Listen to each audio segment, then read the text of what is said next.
Mumbai Ahmedabad high speed रेल्वेचा प्रकल्प जाहीर होताच अनेक अधिकाऱ्यांनी आपसात संगनमत करून पालघर जिल्ह्यात बोगस प्रकल्पग्रस्तांची नावं देऊन चाळी उभारल्या। या ठिकाणी किमान 2000 घरं बांधून सरकारची लूट केल्याची माहिती असल्याची लोकशाही मराठीच्या सूत्रांची माहिती आहे। देशासाठी प्रतिष्ठित असलेल्या प्रकल्पात अधिकाऱ्यांनी कोट्यवधी रुपयांचा घोटाळा केलाय। पंतप्रधान नरेंद्र मोदी यांचा ड्रीम प्रोजेक्ट असलेल्या बुलेट ट्रेन प्रकल्पावर देशासह संपूर्ण जगाचं लक्ष लागलंय। भारतातील हा सर्वात महत्त्वाचा आणि पहिला प्रकल्प आहे। 2 राज्यातून जाणाऱ्या या प्रकल्पावर महाराष्ट्र, गुजरात आणि त्यासोबतच केंद्र सरकारचं देखील बारीक लक्ष आहे। आपल्याकडनं जी माहिती भेटली आहे त्यामध्ये बुलेट ट्रेन मधले घरांना मोबदल्याच्या बाबतीमधली एक तक्रार आपल्या हेड ऑफिसला आलेली आहे।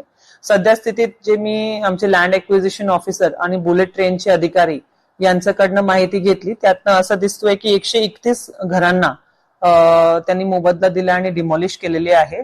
या सर्व प्रकरणाची योग्य ती चौकशी करून आपण जे सर्व डिटेल्स आहे आणि जर काही चुकलं असेल तर कारवाई करण्याचेही आदेश दिलेले आहेत आणि निश्चित यामध्ये आम्ही सखोल चौकशी करून हा विषय मार्गी लावू। मी परवाच लोकशाही न्यूज चॅनल ही बातमी चालल्यानंतर तातडीने जिल्हाधिकाऱ्यांकडून अहवाल मागितला। खोटे मूल्यांकन करून त्या ठिकाणी खोटे घरं उभे करून खोटे गोठे उभे करून त्या ठिकाणी जास्तीत जास्त पैसे लाटण्याचा जो प्रयत्न केला असा जो आरोप होता त्याबद्दल जिल्हाधिकाऱ्यांनी चौकशी सुरू केली आहे। विभागीय आयुक्तांनी चौकशी सुरू केली आहे। त्याचा रिपोर्ट या आठवड्यात येईल। मी या ठिकाणी तो रिपोर्ट आपल्याला सांगेल। दरम्यान लोकशाही मराठीनं स्थानिक प्रशासनाला काही सवाल विचारलेत, पाहूया। मुंबई अहमदाबाद हायस्पीड रेल्वे प्रकल्पात नक्की किती लोक प्रकल्प बाधित आहे? प्रकल्प बाधितांचे रहिवाशी दाखले, त्यांची घरपट्टी, संबंधित सर्व कागदपत्रांची खातरजमा केली गेली आहे का? प्रकल्प बाधितांना कोणत्या निकषावर मोबदला देण्यात आलाय? बुलेट ट्रेनच्या मार्गावरील बाधित बांधकामाबद्दल किती सर्वेक्षण करण्यात आलेली आहे? प्रकल्प बाधितांच्या मोबदल्याची मूळ कागदपत्र दाखवण्यास अधिकाऱ्यांची टाळाटाळ काय? सर्वेक्षणादरम्यान काढलेली जमिनीची आणि बांधकामाची जिओ टॅग केलेली छायाचित्र किंवा व्हिडिओ रेकॉर्डिंग सार्वजनिक का करत नाहीत? ज्या प्रकल्पग्रस्तांच्या घरांना मोबदला मंजूर करण्यात येऊन जी घरं निष्कासित करण्यात दिरंगाई का? इसमें अभी तो नहीं है फिलहाल, जब से हम आए तो नहीं देखे रहते नहीं। यही आगे से सब में चाली में रहते सब लोग। और वो सभी में ऐसी प्रॉब्लम होती है? सब में इधर सब में पूरा भरा हुआ है और बाकी घर भी ऐसे पड़े हुए हैं। हाँ। तो पहले लोग रहते थे या नहीं, आगे हैं, यहाँ पे नहीं है। पानी इतना ज्यादा है तो कौन रहेगा यहाँ पे? यहाँ पे कोई नहीं रहता। नहीं है। ये भी घर कब बने? अब हो गया है 4-5 साल यहाँ पे बना हुआ। क्या कोई रहने नहीं आता? नहीं, क्योंकि पानी भर रहा है। हाँ। दरम्यान यावरून राजकीय वर्तुळातून काही प्रतिक्रिया समोर आल्यात, पाहूया। आपण जे प्रकरण निदर्शनास आणून देत आहे ती खरंच खूपच गंभीर बाब आहे।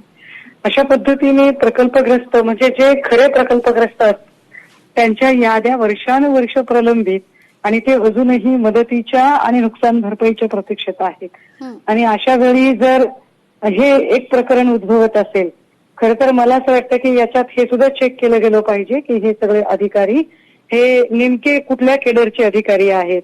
हे IAS केडरचे अधिकारी असतील तर मग हे गुजरातमध्ये काम करणारे आहेत, महाराष्ट्रात काम करणारे आहेत, किंवा या अधिकाऱ्यांचा नेमका वरदहस्त कुणाचा वरदहस्त या लोकांवर आहे?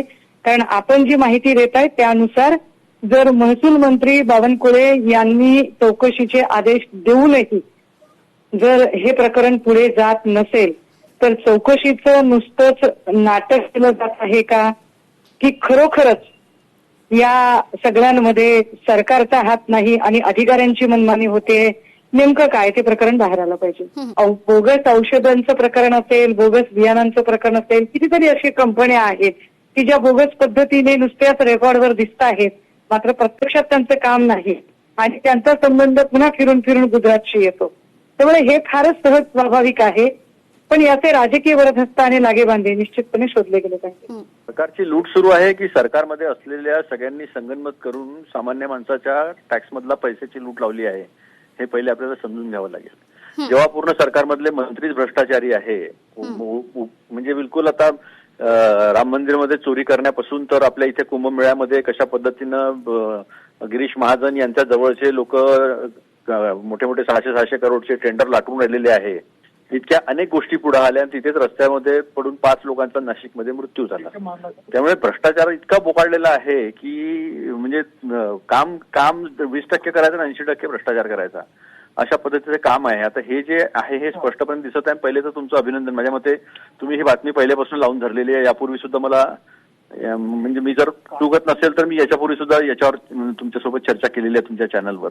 तर हे एकच प्रकरणाने अशी कितीतरी प्रकरणं निघतील की सामान्य माणसाला तुम्ही प्रकल्पग्रस्तांसोबत सुद्धा खेळ करून राहिले, म्हणजे तुम्ही दुसऱ्याच्या डोक्यावरचं छत सुद्धा काढून घेऊन राहिले. तर हे याच्यामध्ये फक्त अधिकारीच असतील असं मला वाटत नाही. याच्यामध्ये बघितलं पाहिजे, याच्यावर एन्क्वायरी लावली पाहिजे, SIT बसवली पाहिजे आणि संपूर्ण सत्य बाहेर आणलं पाहिजे. अनेक लोक जे आहेत ते मोठे मोठे लोक याच्यात सापडल्याशिवाय राहणार नाही. कुठल्या अधिकाऱ्याची एवढी हिंमतच नाही हो एवढे घरं बांधून तिथे भ्रष्टाचार करण्याची, जोपर्यंत राजकीय सपोर्ट नाही आहे तोपर्यंत. हे केंद्र सरकारच्या राज्य सरकारच्या वेगवेगळ्या प्रकारचे प्रकल्प येतात. हे प्रकल्प जेव्हा होतात, मग बुलेट ट्रेन असेल, त्यानंतर समृद्धी मार्ग असेल किंवा कुठल्या विषयाचा जेव्हा प्रकल्प येतो, ह्या प्रकल्प आल्याबरोबर त्याच्या अगोदरच या सर्व गोष्टीच्या माध्यमातली खरेदी विक्री जागेचं वगैरे सगळे करतात आणि हे केल्यानंतर मग तो प्रकल्प येतो. तो शेतकऱ्यांना फायद्याचा नसतो. तो तिथल्या असलेले यांचे सगळे बगलवच्चे एजंट असतात, ते एक सर्व खरेदी करतात आणि त्याचे फायदे ते लुटतात. आणि अशा प्रकारचं जर होतं, मागच्या वेळेला सुद्धा बऱ्याच ठिकाणी अशा प्रकारच्या योजनेच्या प्रकल्पाच्या बाबतीमधली चर्चा झाली आणि त्याच्यावर तक्रारी पण झालेल्या आहेत, पण चौकशी कारवाई एवढंच झालेलं होतं, बाकी काय नव्हतं. आता आपण बघितलं तर सगळ्या प्रकल्पाच्या इथं ते पहिलं त्या ठिकाणी खरेदी करतात आणि नंतर विक्री करतात आणि नंतर ते सरकारी अनुदानाचा फायदा घेतात. पूर्वीचे घरं दाखवायची आणि त्याचा लाभ घ्यायचा. आता तुम्ही बघा काही ठिकाणी झाडं लावतात, झाडांचा लाभ दाखवतात, हातात वेगवेगळ्या प्रकारचं प्लॅनिंग करून सगळं करतात ही लोक. असं आहे ते. आणि हे प्रचंड सरकारच्या पैशाची लूट आणि भ्रष्टाचार आहे. चौकशी करून जे अधिकार. दरम्यान या संदर्भात लोकशाही मराठीनं अधिक माहिती मिळवली असता ज्या लाभार्थींना मोबदला दिला गेला त्यापैकी अर्धे लाभार्थी अमराठी आणि परप्रांतीय असल्याचे निदर्शनास आले. यादीत 157 लोकांची नावं असून यातील अर्धे लाभार्थी अमराठी आहेत. पालघर जिल्ह्यातील आदिवासी बहुल वस्ती पाड्यांवर ही अमराठी नावं कशी आली? स्वतःला स्थानिक म्हणवणारी ही मंडळी नेमकी कधीपासून येथे वास्तव्यास आहेत? असे अनेक प्रश्न आता उपस्थित होत असून याची ठोस उत्तरं तेथील सक्षम अधिकाऱ्यांकडे उपलब्ध नसल्यानं प्रकल्प बाधितांना मोबदला देताना गैरव्यवहार झाला असावा याला पुष्टी मिळते.